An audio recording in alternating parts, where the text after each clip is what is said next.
देख रहे हैं डेन न्यूज और मैं हूं आपके साथ शारदा झा। आप सभी दर्शकों का स्वागत है। आप सभी दर्शकों से अपील की कोरोना संक्रमण से बच के रहे। जिला प्रशासन व राज्य सरकार द्वारा जारी कोविड गाइडलाइन का पूरी तरह पालन करें। मास्क सदैव लगाकर रखें, 2 गज की दूरी पर रहें। सैनिटाइजर को अपने व्यवहार में शामिल करें। खबरों के विस्तार से पहले नजर डालते हैं आज की हेडलाइंस पर। बेनीपट्टी प्रखंड के कटैया में गैस सिलेंडर लीकेज से लगी आग, 4 घर जलकर राख, लाखों की क्षति। बिस्फी प्रखंड में तेजी से फैल रही कोरोना संक्रमण की दूसरी लहर, बुधवार तक संक्रमितों की एक्टिव संख्या 114। बेनीपट्टी पुलिस ने नजरा में बांध के समीप 460 बोतल नेपाली शराब किए बरामद, मौके से तस्कर फरार। घुघड़ीहा में बढ़ते कोरोना संक्रमण को रोकने के लिए प्रखंड प्रशासन ने घुघड़ीहा बाजार को अगले 14 दिनों तक किया पूरी तरह बंद। मधवापुर में लगातार बढ़ रही कोरोना संक्रमितों की संख्या, 8 गांवों की 6 महिलाओं सहित 24 नए लोग पाए गए corona positive. Rampatti Gausnagar school के समीप 2 मोटरसाइकिल की आपस में हुई टक्कर, 3 लोग गंभीर रूप से घायल। 18 वर्ष से ऊपर के व्यक्ति के वैक्सीनेशन के लिए मधुबनी जिले में ऑनलाइन रजिस्ट्रेशन शुरू। 1 मई से शुरू होने वाले कोविड-19 वैक्सीनेशन अभियान की तैयारी में जुटा स्वास्थ्य विभाग द्वारा जारी ऐप पर होगा रजिस्ट्रेशन, फिर दी जाएगी वैक्सीन। राजनगर के भगवानपुर अतिरिक्त प्राथमिक उप स्वास्थ्य केंद्र में 60 वर्ष से ऊपर बुजुर्ग पुरुष महिलाओं को दिया गया कोविड का दूसरा वैक्सीनेशन। जयनगर शहीद चौक स्थित रेलवे गुमती 39सी रेल प्रशासन के द्वारा कई दिनों से बंद, जान को जोखिम में डालकर करते हैं लोग पटरी को पार। मधवापुर के बसंतपुर में पूर्व विधायक स्वर्गीय छोटे प्रसाद सिंह की जमीन पर अतिक्रमणकारियों ने गारा लाल झंडा, अवैध दखल किया शुरू।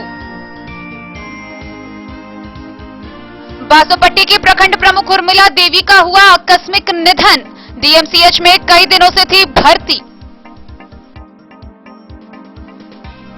कोरोना के बढ़ते संक्रमण को लेकर मधुबनी के जिला पदाधिकारी अमित कुमार ने दिए आदेश।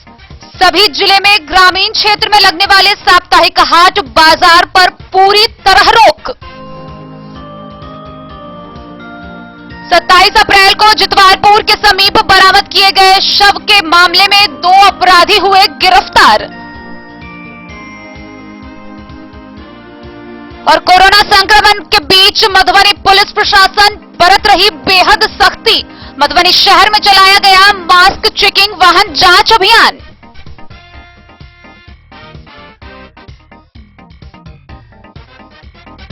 खबरें अब विस्तार से।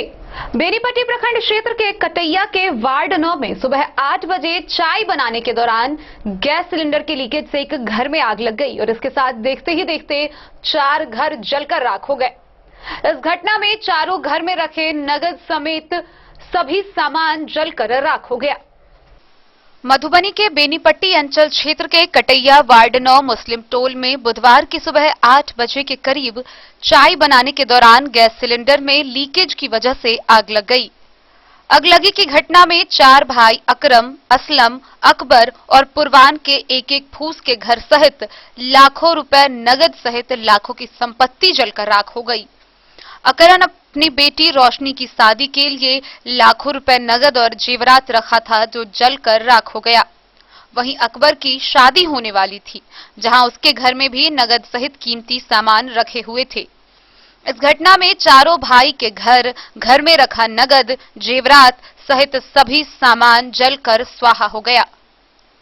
इधर अगलगी की घटना की सूचना अग्निशमन कार्यालय, थाना और अंचल प्रशासन को दी गई, जिसके बाद अग्निशमन की 2 वाहन स्थल पर पहुंच आग बुझाने के कार्य में जुट गई। थाना पुलिस भी स्थल पर पहुंचकर जांच में जुट गई। काफी मशक्कत के बाद आग पर काबू पाया जा सका। अकरम, अकबर, कुरबान, असलम। अच्छा, एक एक करके बताइए, नाम लेकर के, किसके घर में कितना क्षति हुआ है? मेरे घर में 4.5 लाख। आपका क्या नाम है? अकरम। अच्छा, आपके घर में 4 लाख जी। क्या सब? पूरा सामान ही जल गया। अच्छा, अब बचा ही नहीं कुछ। और आपके भाई के घर में? उसका भी पूरा सामान जल गया। अच्छा, टोटल सब मिला करके टोटल चारों घर मिला करके कितना का क्षति हुआ? चारों घर में मिला कर तकरीबन 20 लाख रुपए होगा। 20 लाख रुपए का कैश। बेनीपट्टी से विनोद कुमार की रिपोर्ट। बिस्फी प्रखंड में कोरोना संक्रमितों की संख्या लगातार बढ़ती जा रही है। पिछले वर्ष की तुलना में इस वर्ष कोरोना की दूसरी लहर में प्रखंड भर में संक्रमितों के नए आंकड़े सामने आ रहे हैं। बुधवार को 15 नए संक्रमितों के साथ प्रखंड में एक्टिव केस की संख्या 114 हो गई है। बिस्फी प्रखंड क्षेत्र में कोरोना की दूसरी लहर कहर की तरह फैल रही है। संक्रमितों की संख्या में तेजी से बढ़ोतरी हो रही है। बुधवार तक इलाके में एक्टिव केस की संख्या 114 तक पहुंच चुकी है। हालांकि इनमें कोरोना के 28 संक्रमित मरीजों की स्थिति सामान्य हो चुकी है। प्रखंड स्वास्थ्य विभाग की टीम कोरोना से संक्रमित व्यक्ति की मौत के बाद संपर्क में आए लोगों का सैंपलिंग किया। यूनिसेफ के बीसीएम आफ्ताब आलम ने जानकारी देते हुए कहा कि बुधवार को 78 लोगों की जांच में 15 लोग पॉजिटिव पाए गए। बीडीओ अहमद अब्दाली व सीओ प्रभात कुमार ने बताया कि कोरोना संक्रमितों की संख्या काफी तेजी से बढ़ रही है। कोविड-19 के गाइडलाइन के पालन करवाने के लिए अधिकारियों के साथ सरकारी कर्मियों को प्रतिनियुक्त कर दिया गया है तथा प्रखंड के विभिन्न बाजारों में टेम्पो पर माइकिंग माध्यम से प्रचार प्रसार करवाकर दुकानों को खोलने और बंद करने सहित गाइडलाइन का पालन करने की हिदायत दे दी गई है। प्रखंड प्रभारी चिकित्सा पदाधिकारी ने बताया कि पीएचसी परिसर के सामने पंचायत सरकार भवन के अलावा प्रखंड क्षेत्र के विभिन्न पंचायतों में शिविर लगाकर संक्रमण की जांच व वैक्सीनेशन टीका की जा रही है। बिस्फी से सत्यनारायण यादव की रिपोर्ट। बेनीपट्टी थाना की पुलिस ने नजरा गांव में बांध के समीप 460 बोतल नेपाली शराब समेत बियर बरामद किया। हालांकि इस दौरान मौके से तस्कर फरार हो गया, जिसकी गिरफ्तारी के लिए पुलिस छानबीन में जुटी हुई है। बेनीपट्टी थाना की पुलिस ने थाना के नजरा गांव में बांध के समीप रामनाथ यादव के घर के निकट से भारी मात्रा में शराब बरामद की है। हालांकि तस्कर पुलिस के पहुंचने से पूर्व ही भाग निकलने में सफल रहा। पुलिस तस्कर की पहचान में जुट चुकी है। प्राप्त जानकारी के अनुसार प्रशिक्षु डीएसपी सह बेनीपट्टी एसएचओ को गुप्त सूचना मिली थी कि नजरा में शराब की भारी खेप उतरने वाली है, जहां उनके द्वारा एसआई राकेश रॉय, सदन राम और एएसआई शेषनाथ प्रसाद को दलबल के साथ नजरा भेजा गया। पुलिस द्वारा नजरा पहुंचकर छानबीन की कार्रवाई शुरू की गई, जहां उसी गांव में महाराजी बांध के निकट भूसे के अंदर छिपाकर रखे हुए जूट के 3 बोरी में रखे शराब बरामद किए गए। तीनों बोरी में 450 बोतल 300 ml का दिल्लगी दिलवाले और मामा श्री नामक और 10 बोतल बियर बरामद हुआ। कुल मिलाकर पुलिस ने 460 बोतल नेपाली शराब और बियर बरामद की। प्रशिक्षु डीएसपी सह थानाध्यक्ष राकेश कुमार रंजन ने बताया कि तस्कर की पहचान की जा रही है, जल्द से गिरफ्तार कर लिया जाएगा। मौके पर एसआई राकेश रॉय, सदन राम, एएसआई शेषनाथ प्रसाद सहित अन्य पदाधिकारी और कर्मी मौजूद थे। वहीं दूसरी ओर एसएचओ के नेतृत्व में थाना पुलिस ने मुख्यालय केंद्रा चौक से 3 बोतल शराब के साथ अरेर थाना के धगजरी गांव के प्रवीण मुखिया को गिरफ्तार किया है। गिरफ्तार आरोपी के पास से 2500 भारतीय और 500 नेपाली रुपए बरामद किए गए हैं। पुलिस द्वारा गिरफ्तार आरोपी के खिलाफ मद्य उत्पाद निषेध अधिनियम के तहत प्राथमिकी दर्ज कर न्यायिक हिरासत में भेज दिया गया है। बेनीपट्टी से विनोद कुमार की रिपोर्ट। घोघडिया नगर पंचायत में बढ़ते कोरोना संक्रमण को देखते हुए घोघडिया प्रखंड प्रशासन ने नगर पंचायत को अगले 14 दिन के लिए पूरी तरह बंद कर दिया है और क्षेत्र को कंटेनमेंट जोन घोषित कर दिया है। गौरतलब है कि नगर पंचायत क्षेत्र में कोरोना के कुल एक्टिव केस हैं और इस चेन को तोड़ने के लिए क्षेत्र को कंटेनमेंट जोन घोषित करते हुए सभी तरह के दुकानों को बंद कर दिया गया है। हालांकि इस दौरान दवा की दुकानें खुली रहेंगी, जहां दवा दुकानदारों को सख्त रूप से निर्देशित किया गया है कि एक बार में दवा दुकान पर 2 से अधिक व्यक्ति नहीं आएंगे, वो भी व्यक्ति मास्क के साथ ही उपस्थित होंगे। घोघडिया नगर पंचायत में बढ़ते कोरोना संक्रमण को रोकने के लिए घोघडिया प्रखंड प्रशासन ने घोघडिया बाजार को अगले 14 दिनों तक बंद करने का निर्णय लिया है। जिससे संक्रमण चेन को तोड़ने में मदद मिल सके। बाजार बंद करने की सूचना को लाउड स्पीकर से पूरे बाजार क्षेत्र में प्रसारित किया गया। साथ ही नियम के उल्लंघन करने वाले दुकानदारों पर सख्त कार्रवाई की चेतावनी दी गई। मंगलवार को बीडीओ सम्राट जीत ने स्थानीय बाजार के प्रमुख व्यवसायियों एवं कमला कोसी व्यवसायिक संघ के पदाधिकारियों के साथ बैठक कर आवश्यक दिशा निर्देश दिए। बीडीओ ने बताया कि घुघडीहा नगर पंचायत क्षेत्र में 21 कोरोना के एक्टिव केस हैं जो दिन प्रतिदिन बढ़ते ही जा रहे हैं, जिसके कारण संक्रमण चेन को तोड़ने के लिए कंटेनमेंट जोन घोषित किया गया है। बुधवार से बाजार में मेडिकल स्टोर को छोड़कर सभी दुकानें बंद रहेगी।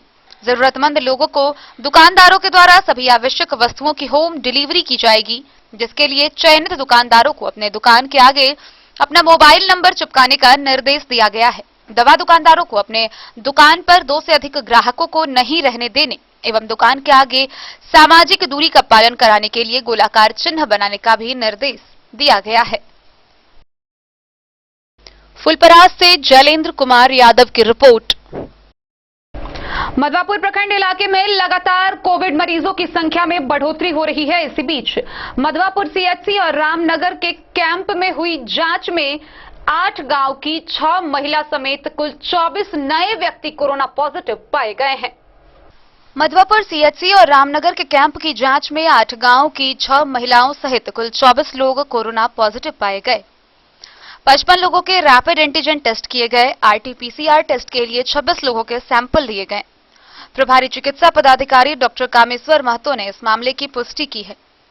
उन्होंने बताया कि लैब टेक्नीशियन सुनील कुमार राम के द्वारा प्राप्त रिपोर्ट के मुताबिक सबसे अधिक मधवापुर के 9 पॉजिटिव केस मिले। साहरघाट के 4, बभनीपट्टी के 4 और बिहारी के 3 मरीज संक्रमित हुए, जबकि अबारी, रामपुर और सलेमपुर के 1-1 मरीज पॉजिटिव पाए गए। सीमावर्ती जिला सीतामढ़ी क्षेत्र के बरदाहा गांव के 1 मरीज की रिपोर्ट भी कोरोना पॉजिटिव आई। मधवापुर से शत्रुमर्दन कुमार की रिपोर्ट। खबरों का सिलसिला जारी रहेगा। जल्द ही लौटेंगे एक ब्रेक के बाद, आप बने रहिए हमारे साथ। विवेकानंद मिशन विद्यापीठ शिक्षा के क्षेत्र में एक नया आयाम अब छोटे बच्चों के लिए भी आधुनिक सुविधाओं के साथ उपलब्ध। विवेकानंद मिशन विद्यापीठ जूनियर, जहां क्लास प्री नर्सरी से 5th स्टैंडर्ड तक के बच्चों का एडमिशन प्रारंभ है। अगर आप भी चाहते हैं अपने बच्चों का शिक्षा के क्षेत्र में बेहतर विकास, तो विवेकानंद मिशन विद्यापीठ जूनियर है आपके लिए तैयार। 2.5 से 10 वर्षों के बच्चों के लिए आपको मिलेगा आधुनिक सुविधाओं के साथ एक बेहतर शिक्षा का माहौल। सीबीएसई बेस्ड करिकुलम सिलेबस के साथ साथ स्टूडेंट्स होंगे art and craft, game and sports और कल्चरल एक्टिविटीज में अव्वल। इंग्लिश मीडियम के माहौल के बीच स्टूडेंट्स बनेंगे स्मार्ट, जहां किताबी ज्ञान के साथ साथ हर क्षेत्र में स्टूडेंट्स होंगे अवेयर। हॉबीज और इंटरेस्ट को मिलेगी प्राथमिकता। तो आइए और अपने बच्चों के बेहतर भविष्य के लिए आज ही नामांकन करवाइए। विवेकानंद मिशन विद्यापीठ जूनियर। हमारा पता है तिरहुत कॉलोनी, नगर परिषद, main road, ward number 21, Madhubani. साड़ियों एवं रेडीमेड कपड़ों का अनूठा संगम, बॉम्बे फैशन। शादी हो या कोई त्योहार, हर तरह के खास आयोजन में आपको पसंद आएंगी यहाँ के डिजाइनर, कामदार एवं बेहतरीन साड़ियाँ। यानी अगर आप चाहते हैं सभी प्रकार की कामदार, फैंसी, बनारसी, प्योर सिल्क, सूती साड़ियाँ, सलवार सूट और लहंगा चुन्नी, तो सोचने की जरूरत नहीं, आए बॉम्बे फैशन। हम रखते हैं आपकी पसंद का ख्याल। शर्टिंग, सूटिंग एवं ब्रांडेड रेडीमेड कपड़े भी मिलेंगे आपको उचित मूल्य पर। यही नहीं, बच्चों के कपड़े बाजार से कम कीमत पर यानी होलसेल रेट पर प्राप्त करें। पता याद रखें, बॉम्बे फैशन, महिला कॉलेज रोड, मधु। होटल गोकुल राज।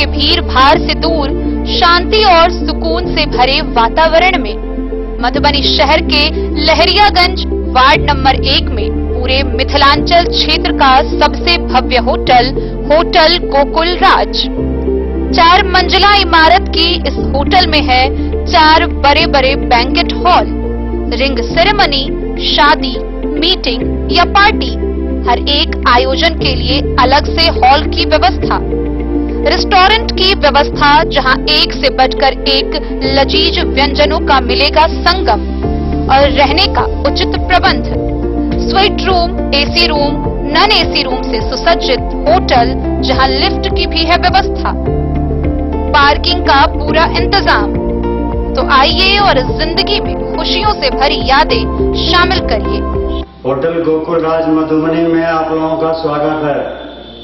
होटल गोकुल राज, लहरियागंज, वार्ड नंबर 1, मधुबनी। कारक कलर्स, मेसर्स विश्वनाथ कारक, लोहापट्टी, मधुबनी। यहाँ उपलब्ध है Sakarni wall guard, white cement, polymer base wall putty, दीवारों और प्लास्टर को पकड़े जकड़ के सकरनी प्लास्टर बॉन्ड, अद्वितीय उत्पाद जिसे जर्मन टेक्नोलॉजी के सहायता से किया गया है तैयार। किसी प्रकार के हैकिंग की आवश्यकता नहीं। सतह के साथ डुअल बॉन्डिंग, ज्यादा कवरेज, प्रयोग के बाद रंगीन होने के कारण प्रयोग किए हुए सतह का पता चलता है। पानी और नमी को रोकने की क्षमता रखता है। समय कम लगता है यानी पैसे की बचत। कंस्ट्रक्शन स्ट्रक्चर को कोई नुकसान नहीं। सामान्य तापमान में 9 महीने तक बंद पैकिंग में ठीक रहता है।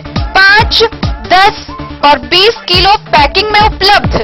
Sakarni wall guard, white cement, polymer base wall putty, Karak colours, messrs Vishwanath Karak, Lohapatti, Madhubani. Jewellery house Swarnashree, सोने की शुद्धता मापने वाला यंत्र कैरेटोमीटर यहाँ उपलब्ध है, क्योंकि सोने की शुद्धता और आपके विश्वास के साथ कोई समझौता नहीं। रत्न, सोना व चांदी के हर तरह के आभूषणों के लिए एक बार अवश्य आएं। लाइट वेट व बेहतरीन कारीगरी वाले गहनों का अनूठा संगम। आपका भरोसा ही है हमारी पूंजी। बिना किसी मिलावट व पूरी शुद्धता के साथ हॉलमार्क गहने आपको देना हमारा परम कर्तव्य। तो देर किस बात की, अपने मनपसंद गहनों की खरीदारी के लिए आज ही आए। पता याद रखें, ज्वेलरी हाउस स्वर्णश्री, बड़ा बाजार, मधुबनी।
अमरनाथ प्रसाद ज्वेलर्स 916 हॉलमार्क ब्रांडेड गोल्ड एवं डायमंड ज्वेलरी शोरूम, गांधी चौक, राजनगर बाजार। रामपट्टी स्थित गौसनगर स्कूल के समीप सड़क दुर्घटना की खबर सामने आई है। इस दौरान तेज गति से आ रहे 2 बाइक आपस में गंभीर रूप से टकरा गए और इस घटना में 3 व्यक्ति घायल हो गए, जिनका मधुबनी अस्पताल में इलाज चल रहा है। रामपट्टी गौसनगर स्कूल के समीप 2 मोटरसाइकिल आपस में टकरा गई, जिससे जोरदार एक्सीडेंट हुआ है। 3 लोगों की कंडीशन काफी गंभीर है। तीनों को मधुबनी इलाज के लिए हॉस्पिटल भेजा गया है। घटनास्थल पर मौजूद स्थानीय लोगों का कहना है कि दोनों गाड़ी काफी स्पीड में आ रही थी, आपस में ओवरटेक कर रही थी और यह घटना हुई। घायल व्यक्तियों की पहचान अभी तक नहीं हो पाई है। Bureau report, Madhubani. मधुबनी जिले में भी 18 वर्ष से ऊपर के सभी व्यक्तियों के लिए कोविड वैक्सीनेशन का रजिस्ट्रेशन शुरू हो चुका है। गौरतलब है कि इसके लिए स्वास्थ्य विभाग पूरी तरह से मुस्तैद है। सभी तरह की तैयारियों को पूरा किया जा रहा है। मधुबनी जिले के स्वास्थ्य विभाग ने हर प्रखंड स्तर पर पीएचसी और सीएचसी को इसके लिए निर्देशित कर दिया है और सभी प्रकार की सुविधा मुहैया कराई जा रही है। आपको बता दें कि 28 अप्रैल से शुरू होने वाले इस रजिस्ट्रेशन में सबसे पहले योग्य शख्स कोविड पोर्टल पर जाकर अपना रजिस्ट्रेशन करेंगे। इसके लिए कोविड पोर्टल या आरोग्य सेतु ऐप पर रजिस्टर या साइन इन क्लिक करें। उसके बाद अपना मोबाइल नंबर या आधार नंबर डालें। इसके बाद 10 अंकों का वेरिफिकेशन कोड आएगा, जिसको रजिस्टर्ड करें और फिर साइट पर ओटीपी डालकर वेरीफाई क्लिक कर दे।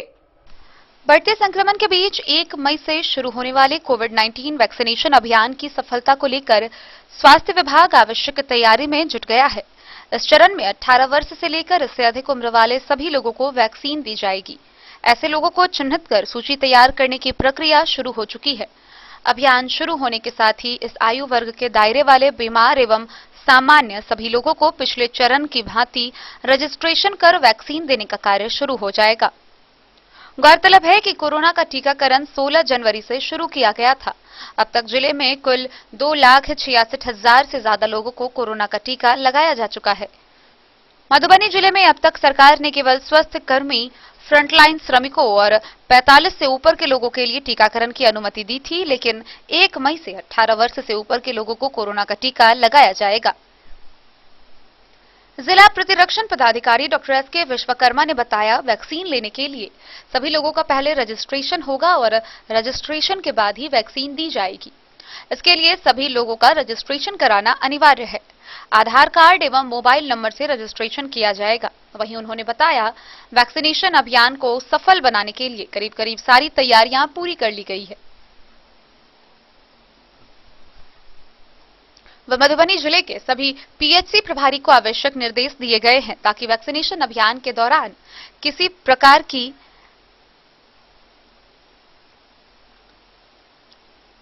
परेशानी का सामना नहीं करना है, क्योंकि 18 वर्ष से अधिक उम्र के लोगों वाले का वैक्सीनेशन शुरू होने के कारण टीकाकरण सत्रों पर अधिक भीड़ होने की संभावना है। इस लिहाज से अभी से ऐसी परिस्थिति से बचाव के लिए कार्य योजना तैयार की जा रही है। वैक्सीन की पहली खुराक के लिए अस्पताल जाने से पहले लोगों को ऑनलाइन रजिस्ट्रेशन कराना होता है। 1 मई से वैक्सीनेशन शुरू होगा, जिसके लिए आरोग्य सेतु ऐप और कोविन प्लेटफॉर्म पर रजिस्ट्रेशन करनी होगी। कोविन साइट के लिए कोई ऐप नहीं है और रजिस्ट्रेशन केवल वेबसाइट के जरिए ही हो सकती है। उसके लिए कोविन प्लेटफॉर्म और आरोग्य सेतु ऐप पर 28 अप्रैल से रजिस्ट्रेशन की शुरुआत हो गई है। इसके बाद योग्य शख्स कोविन पोर्टल पर जाकर अपना रजिस्ट्रेशन करा सकते हैं। रजिस्ट्रेशन कराने के लिए कोविन पोर्टल या आरोग्य सेतु ऐप पर रजिस्टर या साइन इन क्लिक करें। मोबाइल नंबर या आधार नंबर डालें। 10 अंकों का ओटीपी मिलेगा। साइट पर ओटीपी डालें और वेरीफाई क्लिक कर दें। मांगे गए सभी विवरण दर्ज करें और रजिस्टर पर क्लिक करें। इसके बाद शेड्यूल का विकल्प आएगा, जिसे भरने के बाद रजिस्ट्रेशन की प्रक्रिया पूरी हो जाएगी। इसके बाद यूजर को रेफरेंस आईडी मिलेगा, जिससे वैक्सीनेशन सर्टिफिकेट मिल सकेगा। Civil surgeon doctor Sunil Kumar Jha ने बताया कि वैक्सीनेशन अभियान की सफलता को लेकर स्वास्थ्य विभाग के द्वारा आम लोगों को वैक्सीनेशन के प्रति जागरूक किया जाएगा, ताकि आम लोगों के मन में वैक्सीन को लेकर किसी प्रकार की दुविधा नहीं रहे और सभी लोग वैक्सीनेशन कराएं। 1 मई से वैक्सीनेशन अभियान शुरू होने के बाद जिले में चल रहे वैक्सीनेशन अभियान की रफ्तार में और तेजी आएगी, जिससे निर्धारित समय पर लक्ष्य पूरा होगा और अधिकाधिक लोगों का वैक्सीनेशन होगा। Civil surgeon doctor Sunil Kumar Jha ने बताया कि वैक्सीनेशन के पूर्व सभी लोगों की कोविड-19 जांच भी की जाएगी, ताकि सुरक्षा के मद्देनजर किसी प्रकार की समस्या उत्पन्न नहीं हो और सभी लोग खुद को सुरक्षित महसूस कर वैक्सीनेशन करा सके। इसके लिए सभी वैक्सीनेशन सेंटरों पर जांच की सुविधा उपलब्ध रहेगी। जिला प्रतिरक्षण पदाधिकारी डॉक्टर एस.के. विश्वकर्मा ने बताया कि शुक्रवार को जिले में 78 सत्र स्थलों पर 1200 वॉइल वैक्सीन के साथ टीकाकरण किया गया। वहीं जिले में अब तक 2,63,078 लोगों का वैक्सीनेशन किया जा चुका है, जिसमें 16,089 हेल्थ केयर वर्कर को प्रथम डोज, 12,112 हेल्थ केयर वर्कर को सेकेंड डोज, 9,552 फ्रंटलाइन वर्कर को प्रथम डोज, 4,592 फ्रंटलाइन वर्कर को सेकेंड डोज, 1,33,295 लोग जो 60 वर्ष से ऊपर के हैं उन्हें प्रथम डोज, 23,306 को सेकेंड डोज तथा 45 से 59 वर्ष के 60,618 लोगों को प्रथम डोज, 7,160 लोगों को सेकेंड डोज दिया जा चुका है। वहीं इसके साथ ही कोविड-19 संक्रमण से दूर रहने के लिए मास्क का अनिवार्य रूप से उपयोग करें, शारीरिक दूरी का हमेशा पालन करें, साफ सफाई का विशेष ख्याल रखें, भीड़भाड़ वाले जगहों से परहेज करें, बाहरी और बासी खाना से बिल्कुल दूर रहें, गर्म व ताजा खाना का सेवन करें। मधुबनी से फिरोज आलम की रिपोर्ट। राजनगर प्रखंड क्षेत्र के भगवानपुर स्थित अतिरिक्त स्वास्थ्य उपकेंद्र पर कोविड वैक्सीनेशन का दूसरा डोज 60 वर्ष से ऊपर के बुजुर्ग पुरुष व महिलाओं को लगाया गया।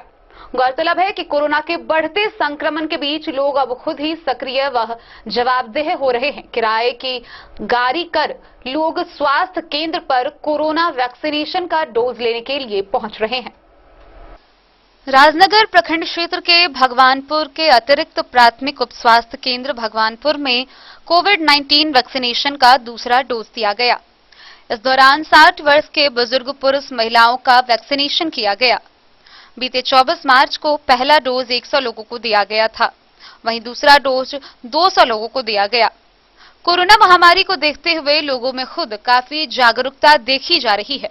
लोग किराए के भाड़े की गाड़ी कर उप स्वास्थ्य केंद्र पहुंचकर कोविड-19 का टीकाकरण करवा रहे हैं। राजनगर से सुजीत गुप्ता की रिपोर्ट। जयनगर शहीद चौक स्थित रेलवे गुमती 39C को बीते कई दिनों से वहां के रेल प्रशासन के द्वारा उस गुमती को बंद कर दिया गया है, जिसकी वजह से वहां के लोग जान हथेली पर रखकर उस गुमती को पार करते हैं, लेकिन रेल प्रशासन इस पर पूरी तरह स्तब्ध बनी हुई है। जयनगर के शहीद चौक स्थित रेलवे गुमती 39C को रेल प्रशासन के द्वारा बंद कर दिया गया है।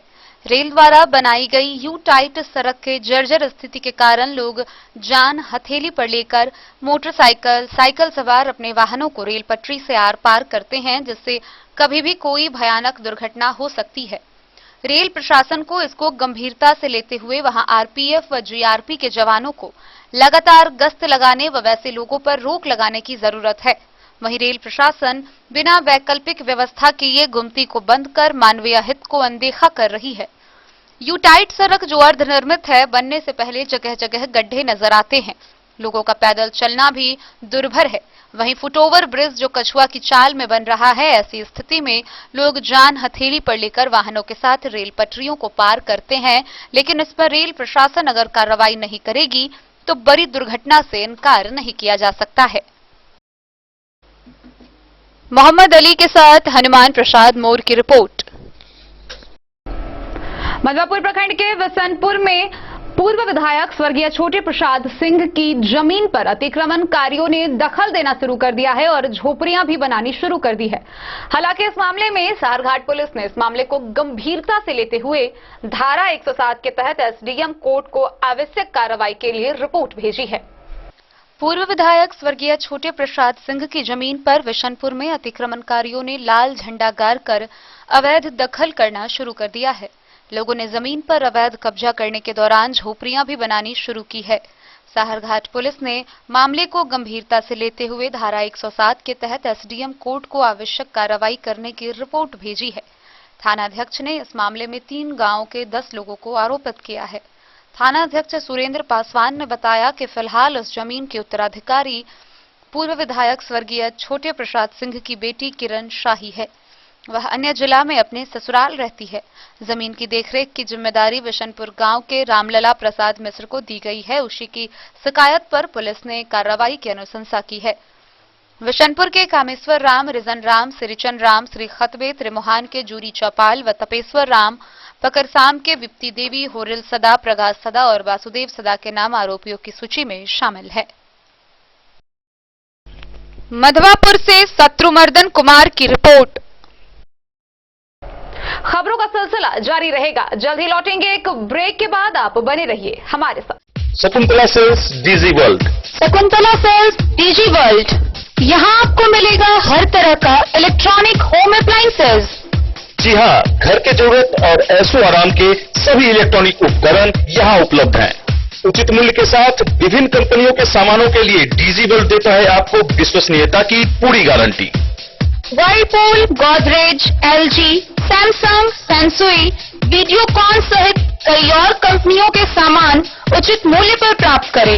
इतना ही नहीं, AC, LED, cooler, refrigerator, washing machine, Triveni अलमीरा, चिमनी, लैपटॉप और मोबाइल के लिए आपको कहीं और जाने की जरूरत नहीं। तो आइए शकुंतला सेल्स डीजी वर्ल्ड और अपने मनपसंद सामानों की खरीदारी कर अपने घर ले आइए। पता याद रखें, Shakuntala sales, DG world, head post office road, Madhubani.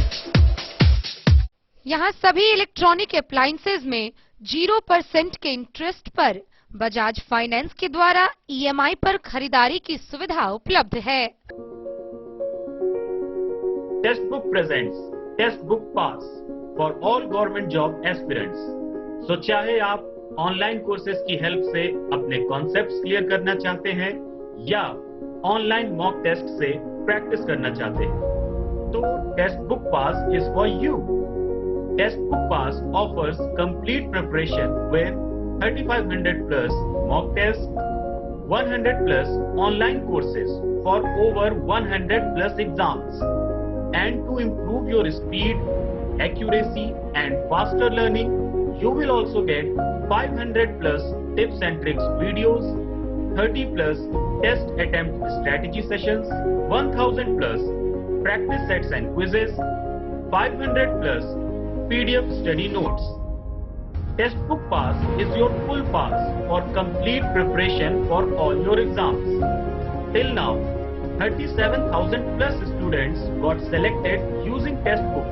You could be next. So to achieve your goal, kickstart your complete preparation with test. Break के बाद एक बार फिर आप सभी दर्शकों का स्वागत है। आगे बढ़ने से पहले नजरें एक बार हेडलाइंस पर। बेनीपट्टी प्रखंड के कटैया में गैस सिलेंडर लीकेज से लगी आग, 4 घर जलकर राख, लाखों की क्षति। बिस्फी प्रखंड में तेजी से फैल रही कोरोना संक्रमण की दूसरी लहर, बुधवार तक संक्रमितों की एक्टिव संख्या 114। बेनीपट्टी पुलिस ने नजरा में बांध के समीप 460 बोतल नेपाली शराब किए बरामद, मौके से तस्कर फरार। घुघड़ीहा में बढ़ते कोरोना संक्रमण को रोकने के लिए प्रखंड प्रशासन ने घुघड़ीहा बाजार को अगले 14 दिनों तक किया पूरी तरह बंद। मधवापुर में लगातार बढ़ रही कोरोना संक्रमितों की संख्या, 8 गांवों की 6 महिलाओं सहित 24 नए लोग पाए गए corona positive. Rampatti Gausnagar school के समीप 2 मोटरसाइकिल की आपस में हुई टक्कर, 3 लोग गंभीर रूप से घायल। 18 वर्ष से ऊपर के व्यक्ति के वैक्सीनेशन के लिए मधुबनी जिले में ऑनलाइन रजिस्ट्रेशन शुरू। 1 मई से शुरू होने वाले कोविड-19 वैक्सीनेशन अभियान की तैयारी में जुटा स्वास्थ्य विभाग द्वारा जारी ऐप पर होगा रजिस्ट्रेशन, फिर दी जाएगी वैक्सीन। राजनगर के भगवानपुर अतिरिक्त प्राथमिक उप स्वास्थ्य केंद्र में 60 वर्ष से ऊपर बुजुर्ग पुरुष महिलाओं को दिया गया कोविड का दूसरा वैक्सीनेशन। जयनगर शहीद चौक स्थित रेलवे गुमती 39सी रेल प्रशासन के द्वारा कई दिनों से बंद, जान को जोखिम में डालकर करते हैं लोग पटरी को पार। मधवापुर के बसंतपुर में पूर्व विधायक स्वर्गीय छोटे प्रसाद सिंह की जमीन पर अतिक्रमणकारियों ने गारा लाल झंडा, अवैध दखल किया शुरू। बासोपट्टी की प्रखंड प्रमुख उर्मिला देवी का हुआ आकस्मिक निधन, डीएमसीएच में कई दिनों से थी भर्ती। कोरोना के बढ़ते संक्रमण को लेकर मधुबनी के जिला पदाधिकारी अमित कुमार ने दिए आदेश, सभी जिले में ग्रामीण क्षेत्र में लगने वाले साप्ताहिक हाट बाजार पर पूरी तरह रोक। 27 अप्रैल को जितवारपुर के समीप बरामद किए गए शव के मामले में 2 अपराधी हुए गिरफ्तार। और कोरोना संक्रमण के बीच मधुबनी पुलिस प्रशासन बरत रही बेहद सख्ती। मधुबनी शहर में चलाया गया मास्क चेकिंग वाहन जांच अभियान।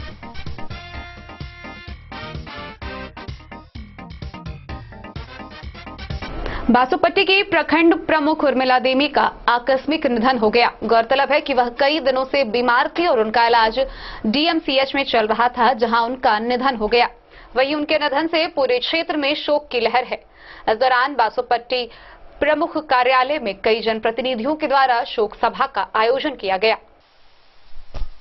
बासोपट्टी की प्रखंड प्रमुख उर्मिला देवी के आकस्मिक निधन पर प्रमुख कार्यालय में कई जनप्रतिनिधियों ने शोक सभा का आयोजन किया। इसकी अध्यक्षता उप प्रमुख राजकिशोर राय ने की। शोक सभा के दौरान कोरोना महामारी को लेकर सरकारी गाइडलाइन का अनुपालन करते हुए सोशल डिस्टेंस बनाया गया। उसके बाद सामाजिक दूरी बनाकर कई जनप्रतिनिधि ने शोक संवेदना व्यक्त की। उप प्रमुख राजकिशोर राय, हितलाल सहनी सहित अन्य ने बताया कि प्रखंड प्रमुख उर्मिला देवी के निधन से काफी क्षति हुई है, जिसका भरपाई नहीं किया जा सकता है। उनका कार्यकाल बहुत ही बढ़िया रहा।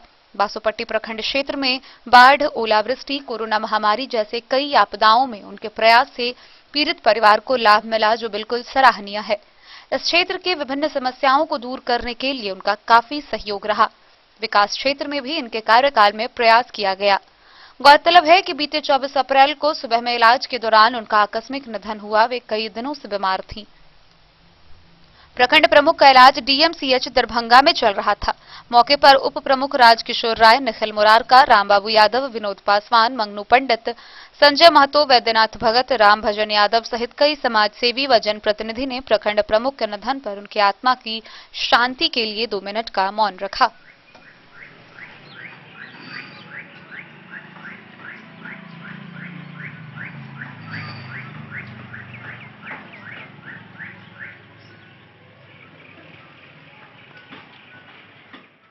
बासोपट्टी से रोशन ठाकुर की रिपोर्ट। कोरोना के बढ़ते संक्रमण को लेकर मधुबनी के जिला पदाधिकारी अमित कुमार ने सख्त आदेश जारी किया है। इस दौरान उन्होंने सभी प्रखंड के प्रखंड विकास पदाधिकारी, अंचलाधिकारी व थानाध्यक्ष को निर्देशित कहते हुए कहा है कि ग्रामीण स्तर पर लगने वाले सभी तरह के हाट पर पूर्णतः प्रतिबंध लगा रहेगा। गौरतलब है कि ग्रामीण स्तर पर लगने वाले हाट में मेंटेनेंस के बावजूद भी सोशल डिस्टेंसिंग का बिल्कुल भी पालन नहीं हो पा रहा है और कोरोना संक्रमण बढ़ने की एक यह सबसे बड़ी वजह है। कोरोना संक्रमण के चेन को तोड़ने के लिए डीएम ने यह आदेश जारी किया है। कोरोना संक्रमण के बढ़ते प्रकोप को लेकर ग्रामीण क्षेत्रों में लगने वाले साप्ताहिक हाट बाजार पर पूर्णतः प्रतिबंध लगा दिया गया है। इस संबंध में जिला पदाधिकारी अमित कुमार ने आदेश दिया है। जिला पदाधिकारी ने सभी वरीय पदाधिकारी, प्रखंड, अंचल के पदाधिकारी व थानाध्यक्षों को दिए आदेश में कहा है कि वैश्विक महामारी कोविड-19 के बढ़ते संक्रमण के फलस्वरूप कोरोना वायरस मरीज की संख्या में प्रतिदिन काफी वृद्धि हो रही है। सरकार के विशेष सचिव गृह विभाग पटना द्वारा कोविड-19 संक्रमण के मामले को नियंत्रित करने व बेहतर स्वास्थ्य सुविधा उपलब्ध कराने के आलोक में कोरोना वायरस के संक्रमण को फैलने को नियंत्रित करने के लिए सामाजिक दूरी का अनुपालन करने के उद्देश्य से हाट बाजार में भीड़ भाड़ कम करने के लिए यह निर्णय लिया गया है। ग्रामीण क्षेत्र में साप्ताहिक हाट बाजार में काफी भीड़ एकत्रित हो जाती है।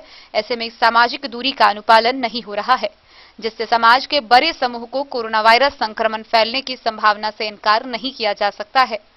सरकार इसलिए बढ़ते संक्रमण को रोकने के लिए व इसके नियंत्रण के मद्देनजर सभी तरह के साप्ताहिक हाट बाजार के लगाने पर तत्काल प्रभाव से रोक लगा दी गई है। ऐसे हाट बाजार जो सामान्य दिनों में प्रतिदिन लगती है वह पूर्व की भांति लगेगी, पर वहां पूरी तरह सरकार के गाइडलाइन के तहत सामाजिक दूरी एसओपी का पालन कराया जाएगा, पर साप्ताहिक हाट लगाने को प्रतिबंधित किया गया है। इस आदेश का अनुपालन प्रखंड विकास पदाधिकारी, अंचलाधिकारी व थानाध्यक्ष मिलकर करेंगे। वहीं आदेश का अनुपालन नहीं करने वाले दुकानदारों पर आपदा अधिनियम के तहत कार्रवाई की जाएगी।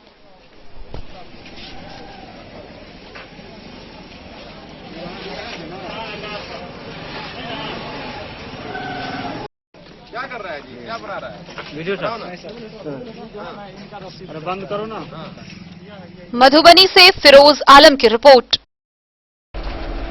बीते मंगलवार को जितवारपुर थाना क्षेत्र के काली मंदिर के समीप से बरामद युवक के शव मामले का उद्भेदन कर लिया गया है। गौरतलब है कि इस मामले में सदर अनुमंडल पुलिस पदाधिकारी के नेतृत्व में पुलिस टीम का गठन किया गया था और अज्ञात अपराधियों के लिए छापेमारी शुरू की गई थी।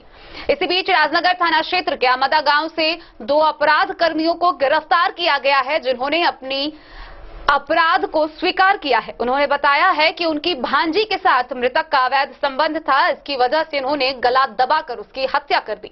आइए आपको दिखाते हैं यह पूरी खबर विस्तार से। मधुबनी शहर से सटे जितवारपुर गांव के पूरब काली मंदिर के बगल में बीते मंगलवार को तालाब के समीप सुबह हरिनगर गांव के मनोज मेहता के 20 वर्षीय पुत्र सौरभ मेहता के रूप में हुई। वहीं सूचना पर आई पुलिस ने शव को कब्जे में लेकर पोस्टमार्टम के लिए सदर अस्पताल भेज दिया था। इस घटना के दौरान शव के पास से एक बाइक भी बरामद हुई थी। वहीं इस मामले में अज्ञात के खिलाफ हत्या के मामले की एफआईआर दर्ज की गई थी। मृतक युवक के पिता मनोज मेहता ने थाने में आवेदन देकर कहा कि मंगलवार की सुबह 6 बजे उनके पुत्र सौरभ का शव काली मंदिर के समीप वाले तालाब के पास झाड़ी से मिली और वहां उसकी बाइक भी थी। उन्होंने आवेदन में बताया है कि शव देखने से ऐसा लगता है कि पहले कहीं और गला दबाकर उसकी हत्या की गई और फिर बाइक के साथ शव को मंदिर के समीप फेंक दिया गया और इसको लेकर उन्होंने अज्ञात लोगों के खिलाफ पुत्र हत्या की एफआईआर दर्ज कराई थी। वहीं इसके मद्देनजर कांड के उद्भेदन व अज्ञात अपराधियों का पता करने के लिए सदर अनुमंडल पुलिस पदाधिकारी के नेतृत्व में एक टीम का गठन किया गया है, जिसमें राजनगर के थानाध्यक्ष अमृत कुमार साह, खजौली के थानाध्यक्ष अजीत प्रसाद सिंह, बिस्फी के थानाध्यक्ष संजय कुमार, राजनगर थाना के पुलिस अवर निरीक्षक महेश प्रसाद यादव, मधुबनी के तकनीकी शाखा सुरेश कुमार व तकनीकी शाखा इंदु कुमारी के साथ ही राजनगर थाना के महिला एवं पुरुष सशस्त्र बल को गठित किया गया है और इसमें उन्हें शामिल किया गया है। तकनीकी एवं लोक इंटीमेट की मदद से 24 घंटे के अंदर उस कांड का उद्भेदन करते हुए इस हत्याकांड में शामिल अपराध कर्मियों को गिरफ्तार भी किया गया है, जिसमें 32 वर्षीय अवधेश झा और 28 वर्षीय भवेश कुमार झा को गिरफ्तार किया गया है और यह दोनों ही राजनगर थाना के अमादा के निवासी हैं। इन दोनों को गिरफ्तार किया गया है। वहीं दोनों अपराध कर्मियों के द्वारा अपराध को लेकर स्वीकृति भी दी गई है। दोनों ने स्वीकृति बयान के आधार पर मृतक के गला घोटने में प्रयुक्त गमछे को उसके घर के पीछे झाड़ी से भी बरामद किया गया है। वहीं इस दौरान बताया गया कि अपराध कर्मी के भांजी के साथ मृतक का अवैध संबंध था, इसको लेकर युवक की हत्या की गई।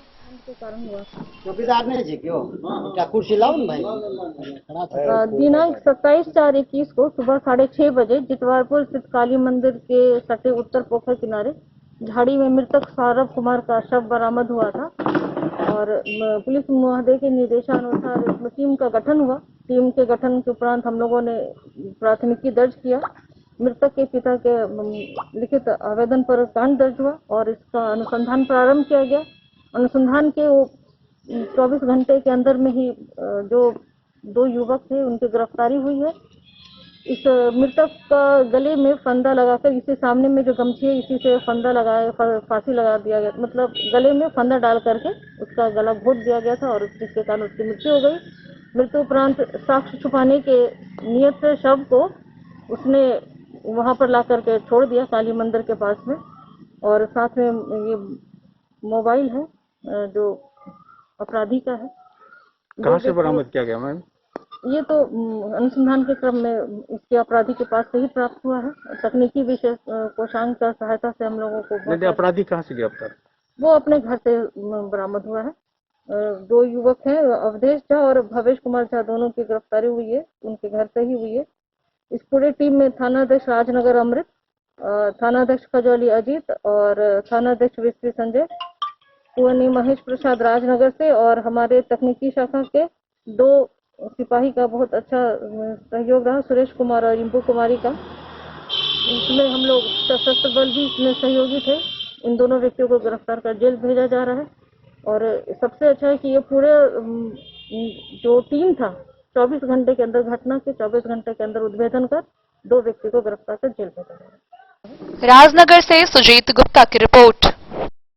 एक ओर जहां लगातार कोरोना का संक्रमण बढ़ता जा रहा है, नए नए आंकड़े सामने आ रहे हैं, वहीं दूसरी ओर पुलिस प्रशासन भी इसके लिए बेहद सख्त नजर आ रही है। इसी बीच मधुबनी शहर से सटे गुमती नंबर 13 के समीप पुलिस प्रशासन के द्वारा मास्क चेकिंग वाहन जांच अभियान चलाया गया। इस दौरान वाहन चालकों से हेलमेट व मास्क नहीं लगाने पर जुर्माना भी वसूला गया।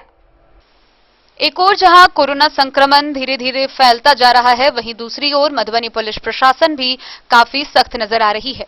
इसी बीच मधुबनी शहर से सटे 13 नंबर गुमती के समीप वाहन जांच अभियान चलाया गया, जहां पुलिस व महिला पुलिस बल शामिल थे। इस दौरान बिना हेलमेट व बिना मास्क के वाहन चालकों से जुर्माना भी वसूला गया। साथ ही बिना मास्क व बिना हेलमेट वाले वाहन चालकों को पुलिस के द्वारा जागरूक किया गया। साथ ही कोविड-19 के नियमों का पालन करने को लेकर फटकार भी लगाई गई। प्रशासन का साफ तौर पे कहना है कि जो भी व्यक्ति कोविड-19 के नियमों का उल्लंघन करते हुए पाए जाते हैं, उन पर सख्त से सख्त कार्रवाई की जाएगी। इस दौरान बिना हेलमेट, कागजात और मास्क वाले वाहन चालकों से जुर्माना भी वसूल किया गया। नहीं था सर, इसलिए चलान का। कितना का कटा है? 1000 रुपये का कटा है। आपका नाम? मनोज कुमार। घर कहाँ हुआ? यही यहाँ खड़ा है, गुमती को पता दीजिए। यहाँ क्या हो रहा है सर? यहाँ वाहन चेकिंग कर रहे हैं। वाहन चेकिंग में क्या सब चेक हो रहा है? हेलमेट हो रहा है, प्रदूषण हो रहा है, इंश्योरेंस हो रहा है। मास्क भी चेकिंग हो रहा है? मास्क चेकिंग का तो हम अभी लेके नहीं आ सके जी, लेकिन केवल अभी हम हेलमेट का और गाड़ी का कागजात का ही। कितने लोगों का अभी तक चालान काटा है? अभी 2 आदमी का चालान काटे हैं, 2000 रुपया। अच्छा, हेलमेट का? हेलमेट और कागज उसका था, 2000 रुपया काटे हैं। मास्क का भी तो सर चल रहा है, उसका भी मास्क का भी चल रहा है, लेकिन मास्क का भी मेरा दूसरा पार्टी बगल में ही काट रहा है जी। दूसरा जो गश्ती पार्टी है वो बगल में मास्क चेकिंग कर रहा है।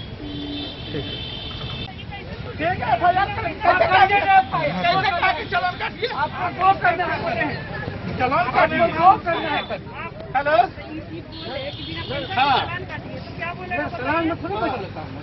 बिना चलान पैसा, बिना चलान का पैसा करता है। बिना चलान एक भी कागजात नहीं है आपके पास, एक बस खाली कागजात देंगे, पैसा जमा करिए, चलान करते हैं। चाबी कहाँ देंगे? गाड़ी आ रहा है, थाना जाएगा। हाँ, गाड़ी ले जाएंगे। ठीक है, तो फिर चलान क्या? बढ़िया सा फोटो लो, बढ़िया चलान काट दे, बढ़िया से बैनर बनाओ। चाबी कहाँ है? चाबी कैसे देंगे? गाड़ी ले जाएगा, चाबी ले जाइएगा। सर, गाड़ी चाबी सब जाएंगे, ऐसे जाएंगे? कटवाइए मैडम, सुनिए, चाबी आप नहीं ले सकते हैं, गाड़ी ले जाइए। बकवास कर रहा है, बुलाते हैं, बकवास करेगा, बात कर लेंगे। ठीक है, बात थाना से कर लेंगे, हम देखेंगे ना थाना या बकवास नहीं। चाबी नहीं देंगे, हम कह रहे हैं चाबी नहीं देंगे। और कुछ बार बार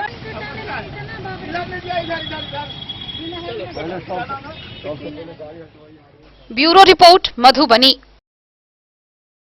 भारतीय संगीत जगत के दैदीप्यमान नक्षत्र पंडित राजन मिश्र के निधन पर पूरे संगीत प्रेमियों में शोक की लहर है। वहीं इसी बीच मधुबनी के प्रसिद्ध संस्था वैदेही कला परिषद में सांगीतिक श्रद्धांजलि सभा का आयोजन किया गया।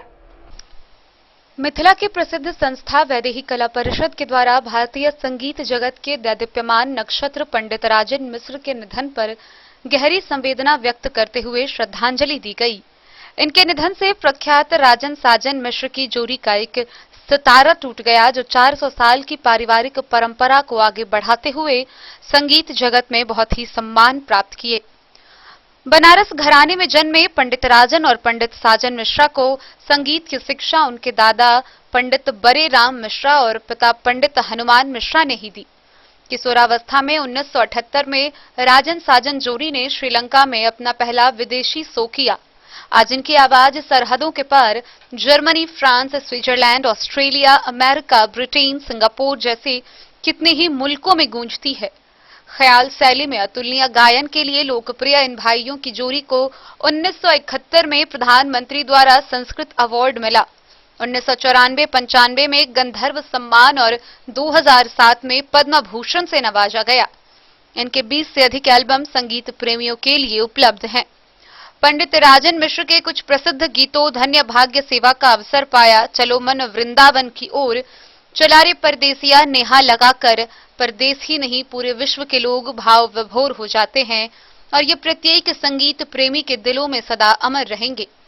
इस अवसर पर संस्था के कलाकारों के द्वारा उन्हें सांगीतिक श्रद्धांजलि दी गई, जिसमें प्रख्यात गायिका सौम्या मिश्र ने पंडित मिश्र के प्रसिद्ध गीत धनभाग्य सेवा का अवसर पाया गाकर उन्हें नमन किया।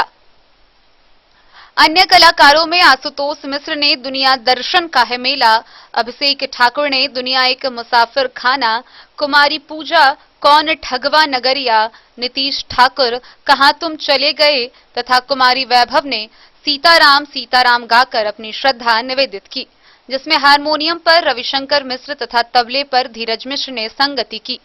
प्रारंभ में संस्था के संरक्षक उमेश मिश्र ने अपने संबोधन में पंडित राजन मिश्र के निधन को भारतीय संगीत जगत का एक ऐसा क्षति बताया जिसकी पूर्ति असंभव है। यही कारण है कि आज देश के लाखों संगीत प्रेमी मर्माहत हैं। सचिव भोलानंद झा ने भजन गायकी में उनकी बारीकियों का उल्लेख करते हुए उन्हें युग पुरुष की संज्ञा दी।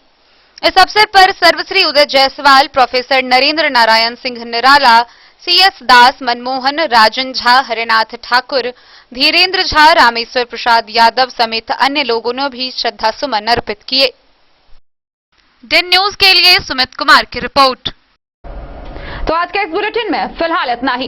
कल फिर हाजिर होंगे नई खबरों के साथ। तब तक दीजिए पूरी टीम को इजाजत और मधुबनी की हर छोटी बड़ी खबरों के लिए देखते रहिए डेन न्यूज। नमस्कार।